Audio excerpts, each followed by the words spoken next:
That's 96.7 The River, Central Minnesota's greatest hits. David and Alli in the morning. And happy to have on the phone comedian Bill Engvall. Good morning, Bill.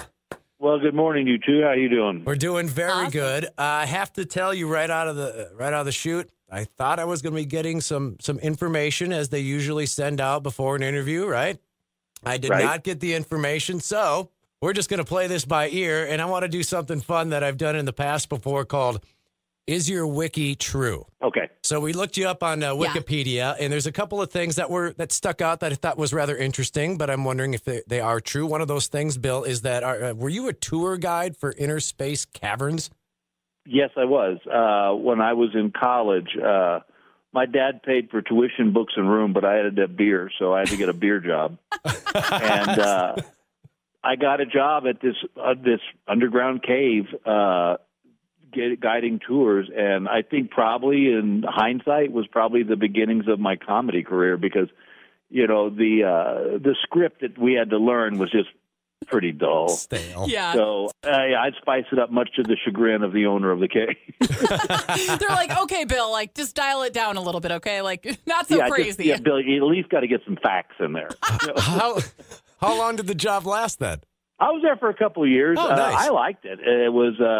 It was fun to do, and it was fun to make people laugh, and it was also a great place to take your girlfriend when you Oh, man, Bill. And it gave you beer money. Yeah. Nothing like drinking beer and making out in a cave. I'm going to say, if you've never done it, you got to try it. All right. The other one that stuck out was you were a DJ at a nightclub in Dallas?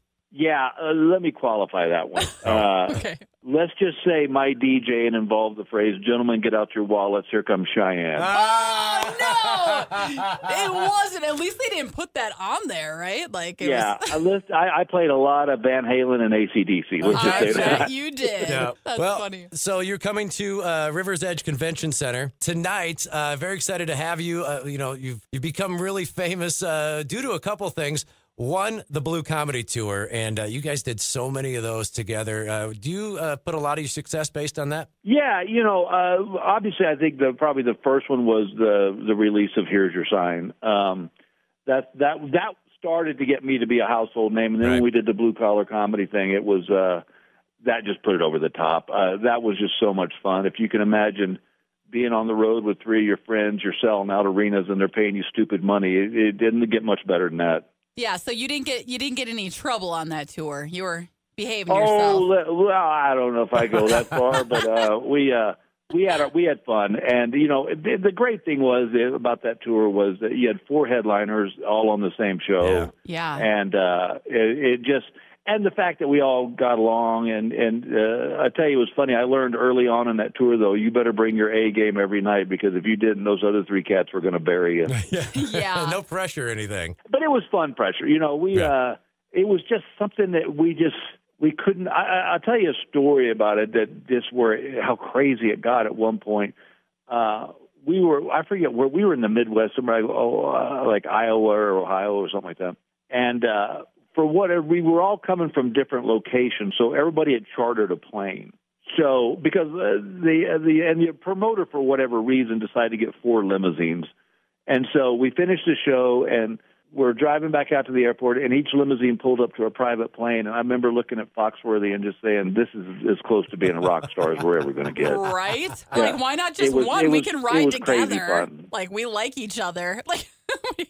Yeah, that was it. We weren't like the Eagles that couldn't stand to be in the same car, but it was just one of those kind of weird moments that you went, wow. I'm actually a big deal.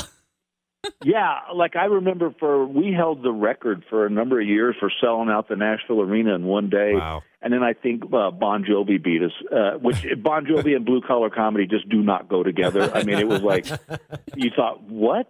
But you know what? The other thing that made the tour so successful, and I think it's part of what has created my success, is that we're just very approachable. We're literally, I mean, I know this is going to sound cliche and silly, but we're just regular guys. I mean, the guy that you're going to see on stage there in St. Cloud is the same person you see at the Waffle House or the grocery store or the gas station or whatever.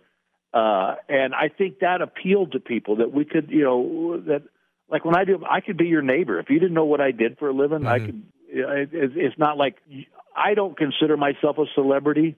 and I hope I never do.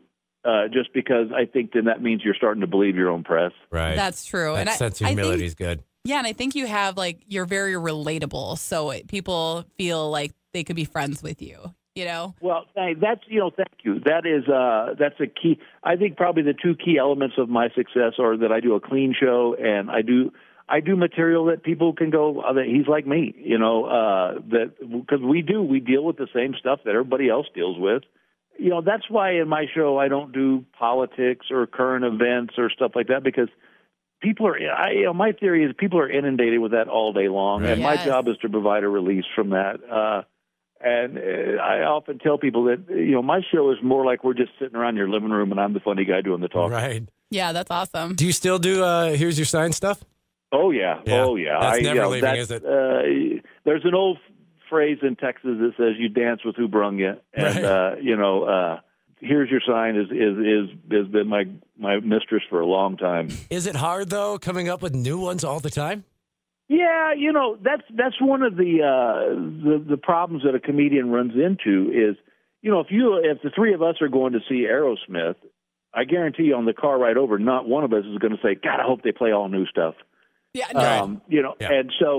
And so people want to hear some of the older stuff, but they want to know you got new stuff too. Right. So it's a real delicate dance you do. And because, people are going to bring people that maybe haven't seen me or say, God, I hope he does Dorkfish or I hope he does Here's Your Sign. Uh-huh. Yeah. And so you want to give them that, but you also want to give them some new stuff. Yeah. Got to keep it fresh somewhat. Mm-hmm. Bill, let me ask you, what are some of your favorite cities to perform in? Oh, wow.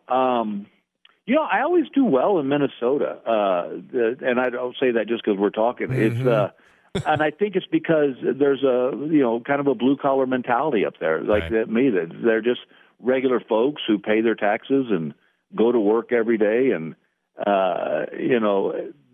we like to let our hair down though, Bill. Yeah, and we all do. It's one of those places. I always say that I always enjoy playing places like St. Cloud stuff where the show is an event. Right. Like if I do a show in L.A., there's probably 75, 80 other things people could do. Right. Yep. And while there's other stuff doing in St. Cloud, I'm not saying I'm the only game in town, but it becomes a bigger deal than like in an L.A. or Dallas or New York or whatever. Right. Well, on that note, then, Bill, what's one of your least favorite places to perform? Casinos are tough. Ah. Yeah. Yes. Only because, a lot of times they're not paying to see it. Correct. It's just a perk for their gamblers. And generally when people invest money in a show, they're more apt to have a great time than, say, if it's just giving them a free ticket. Yeah, right. That's for sure. Well, Bill Engvall coming to Rivers Edge Convention Center tonight. Bill, you're a great comedian. You're a game show host. Yeah. For a little while there, right? Yeah. That had to be My interesting. theory is if I throw enough stuff against the wall, something's going to stick. You're a great dancer too, because you went far. Yeah, you were like in the finals. Well, yeah, that was only because I figured out early on it's not a dance competition. If it was, they wouldn't ask us to do it. But I had a blast doing that, and I think that's what the people enjoyed was that.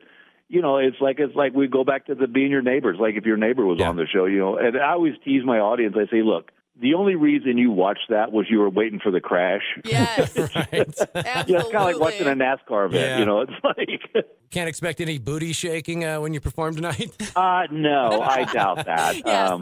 Although I am working on Bill Engvall on Ice, which I think will play well in Minnesota. Perfect. All spandex, Bill. Oh. All spandex. All spandex. Nobody spandex wants and to glitter, see baby. that. Awesome that you're coming. Can't wait to see you tonight. Again, Rivers Edge Convention Center. The show starts at 7 o'clock. So have a great show tonight, man. And it was great talking to you. Thank you, guys, and I'll see you in a couple hours.